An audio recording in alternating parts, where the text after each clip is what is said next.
All right, we're gonna do it. We're gonna create a 2D needle felting piece. So I have my foam block here. I'm setting down. I'm using linen, you can use felt. I just like how linen works with the wool for me. And I'm just straightening this out. I had my idea that I sketched of that landscape in that tree, and that's what I'm gonna do here. I'm gonna take a piece of wool here. I'm just gonna pull it apart like this. And I like to really get that feel. It's fun to work with a 3D moldable material, especially if you have students that like sculpture, they're gonna like this. I like to just straighten it out a little bit. So maybe this would be like a lake in the front. I'm gonna breathe on it. Remember, this is a living creature. We're kind of waking it up. Just kind of get that feel, how you can go into it. You can also roll it in advance to compact it. I'm gonna set that right there, and I'm gonna start stabbing. Like I said, you're gonna go up and down, away from your fingers.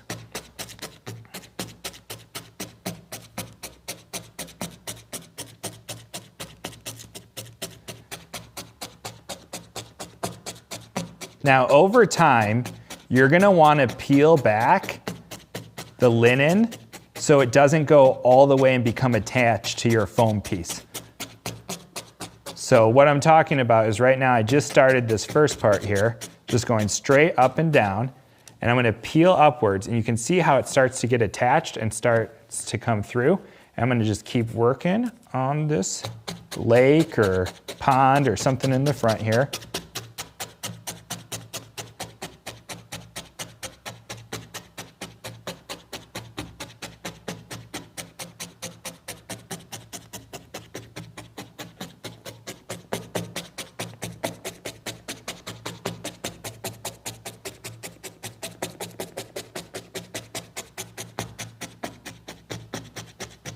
I'm gonna add, since I'm doing a large area, I'm gonna add that 3-point needle.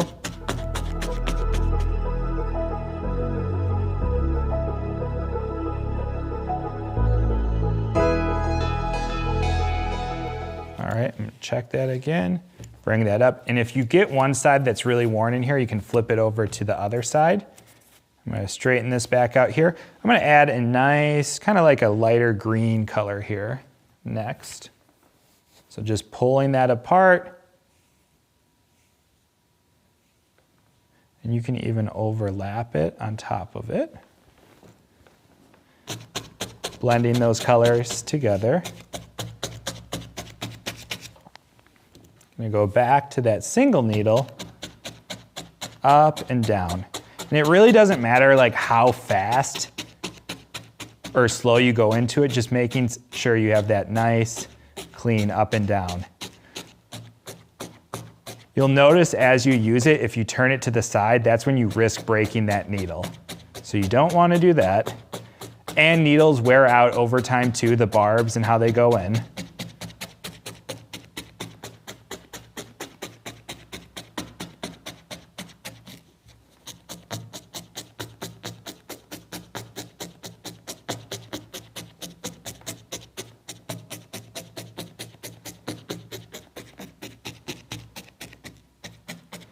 All right, I'm gonna take a small amount of brown.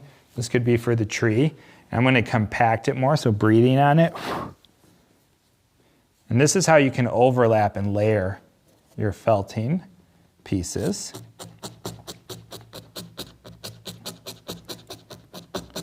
You might have to add more to this depending how the wool underneath takes it inward. And you control how tight or how loose you play with it, just like any other material. You can get super detailed, or you can keep it minimal. I'm keeping this as an example I would use for like upper elementary, so like 4th or 5th grade. And let's use a different color green for the top of the tree. This is gonna be more of a ball, so I'm gonna roll it in, just kind of like how you would knead or roll a piece of clay. You can breathe on it, add that moisture. Forming it like this in advance makes less work when you're using that needle.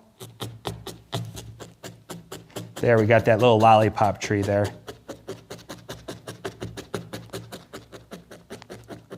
And even though this is 2D, you get a 3D effect of it coming up, which is fun too.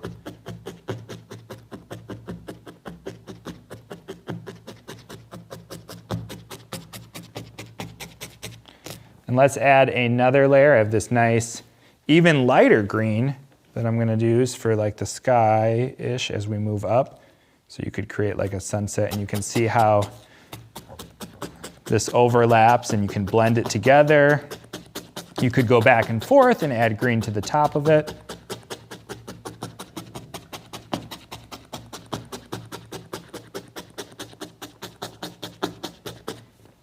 Let's use that larger needle.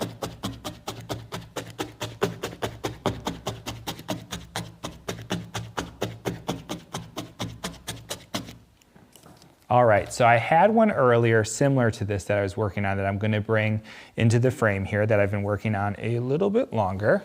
So in this piece, I've added a sun, I've added the start of a cloud, I've added tree. So now I'm just gonna keep tightening up and adding those details. Like even this, you can see it comes down a little bit. I'm gonna keep going in here, and I'm just gonna keep adding some details and having some fun with this one here. If you do get a piece and you're like, I don't like this, you can actually pull it up like that. They do make some reverse needles that just have barbs. I've had more success just picking it up, but I love adding these clouds on top of the blue here. It's like the white wool was just made to be laid on top there.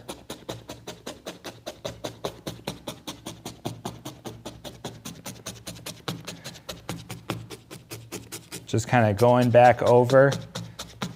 Don't have your students count how many times they stab. They're a loose count for sure. But I find it like meditative almost. You get into this flow or zone, and you could listen to podcasts with your students or music, and you just kind of get in this creative flow and you lose track of time. That's one of the reasons I enjoy it. It's something I can work with my hands, and time just flies by, but in a good way. So speaking of working with your hands, I'm gonna just show you this. I have a cookie cutter here. We're not making hearts, but we are all about love in the art room here. I'm gonna add some yellow around that sun, and this is something that you can do. I'm forming it again. You can use the cookie cutters as a way for students that, there are students that are gonna be nervous when they're using the needle. This is a way just to protect their hands, and where, like I said, they can get into that creative flow where they don't have to worry about stabbing themselves.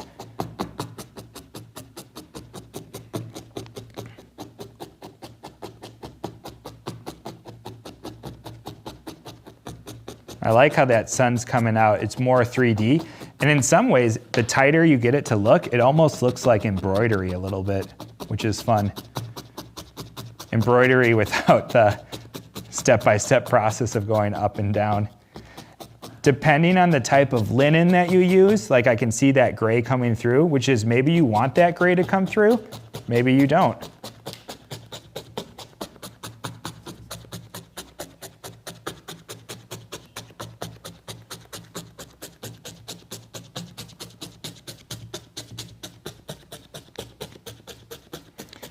And for this piece, like, you could actually glue it inside of a frame and have it framed. You could put it in a embroidery hoop, depending on how wide your edges are. That's the one thing I do like about the linen compared to the felt, is it's thinner, so it can fit in embroidery hoops. You can get the felt to fit in embroidery hoops, it's just not as easy. I'm gonna add some more color here. Actually, I think I'm gonna add another tree just to add a little more dimension. So once again, rolling that.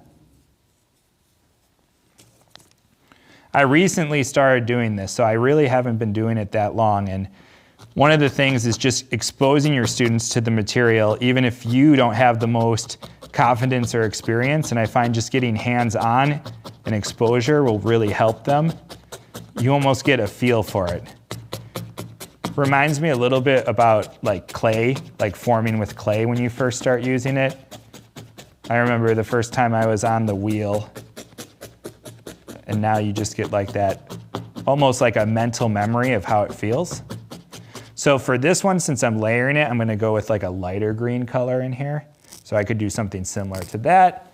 some of the way that the wool's dyed, so here's a big batting I have, there's gonna be like a different green here than here. It's just how the dyes work, which is interesting, which kind of makes it fun that nothing ever is gonna be the same.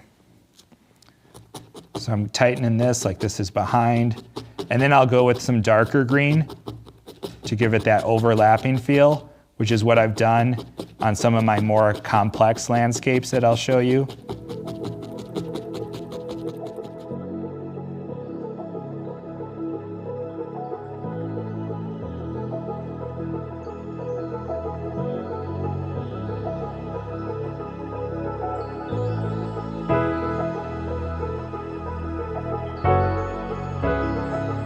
All right, so I'm adding some blue to the sky here.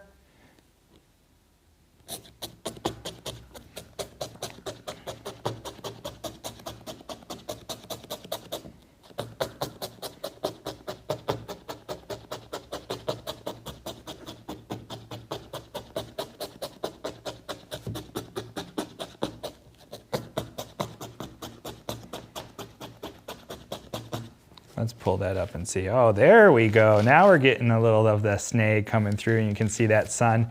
And you'll see this is why you want to check in periodically. There you go. Get the back. All right. Let's add some more clouds. So this is just like lightly putting it on, just to add that layer.